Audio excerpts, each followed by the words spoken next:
Next, we are going to look at the concept known as loops. So I want you to create a new file inside chapter 4 and call it 4 underscore loops.py.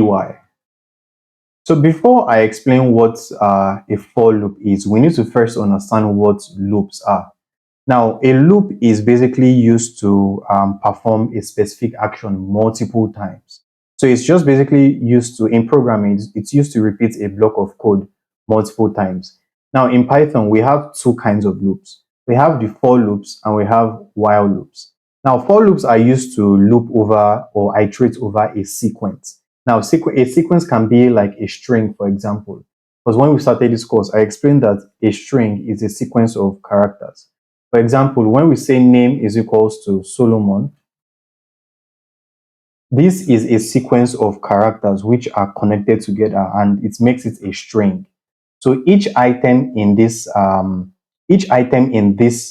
string is called a character. So S is a character, O is a character, L is a character. And when you join them together, we have a sequence of strings, which is a sequence of characters, which is a string. Now, using a for loop, we can iterate over sequences like lists, we can iterate over strings, we can iterate over ranges. Now, you don't really need to understand what a list is for now, but I am going to explain it eventually.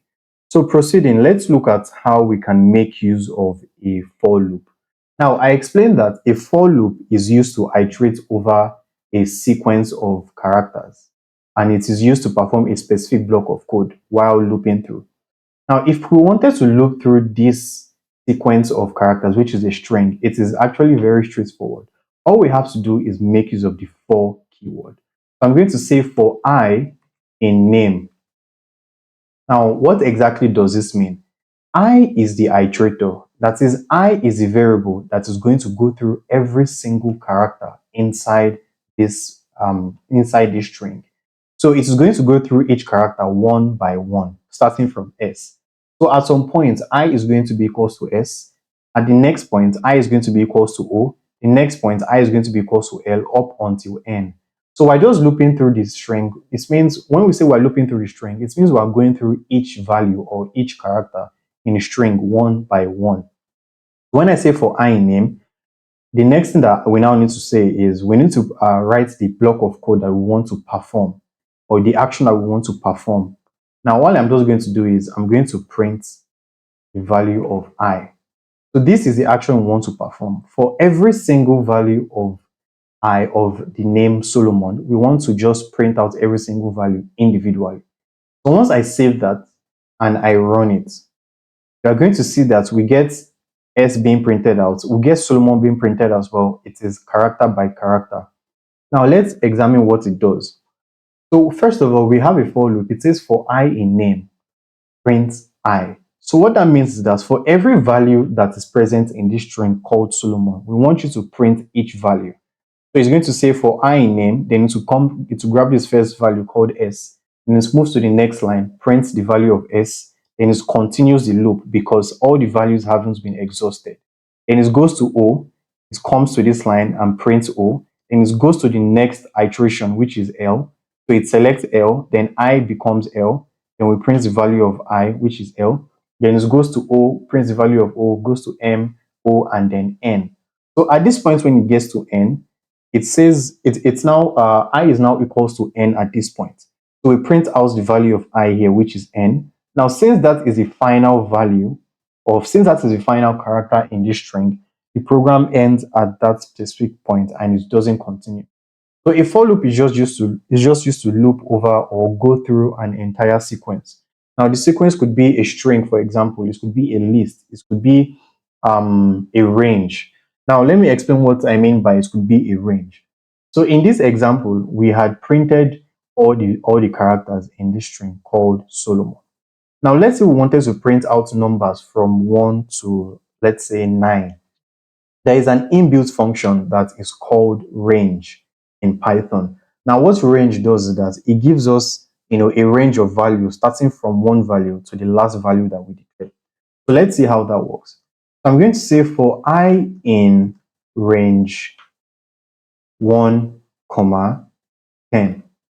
So what this range is going to give us is that it's going to give us a list of numbers starting from 1 up until 9. So when you type in range and you put the starting and the ending number, it's never going to give you the exact ending number.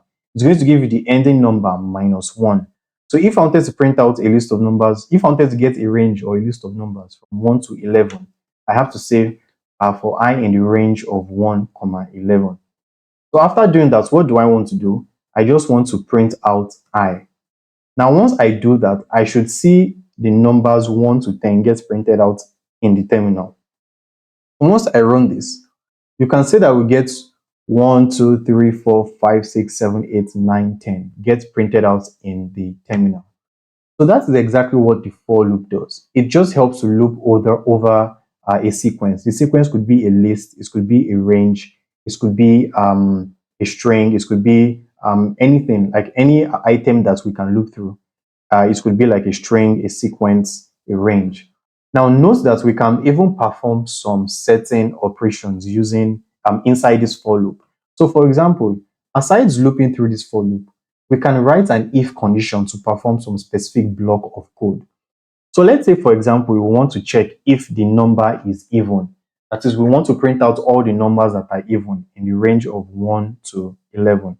Obviously, we know that even numbers are numbers that when divided by 2 have a remainder of 0. So what that means is that we can make this program a little bit more complex. And since we want to find out if a number is even, what we're going to make use of is the mod operator. Now, if you remember, the mod arithmetic operator returns back to us the remainder of a division. Now, since we're trying to check if the specific number is even, we're just going to divide that number by 2 and get its remainder using the mod operator. So I'm going to use an if statement right here. So I'm going to say if I mod 2 is equals 0, then what do we want to do? We want to print the value of I. Let me explain what this is now.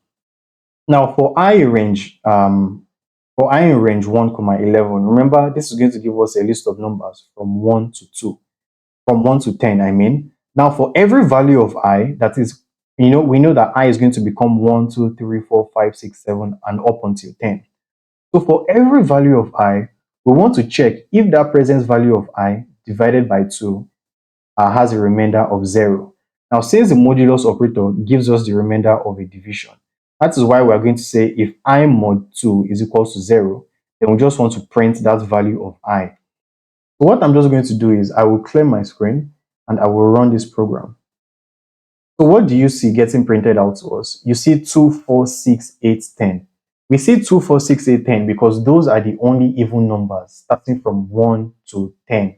So you can see that using a for loop, we can also combine it with an if statement to make the program a little bit more interesting.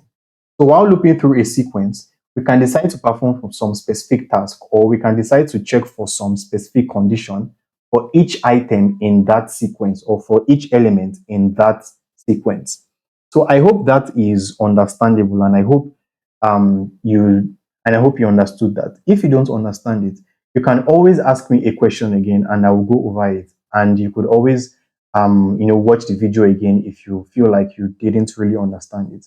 So thank you for watching this bit, and I'm going to see you in the next topic.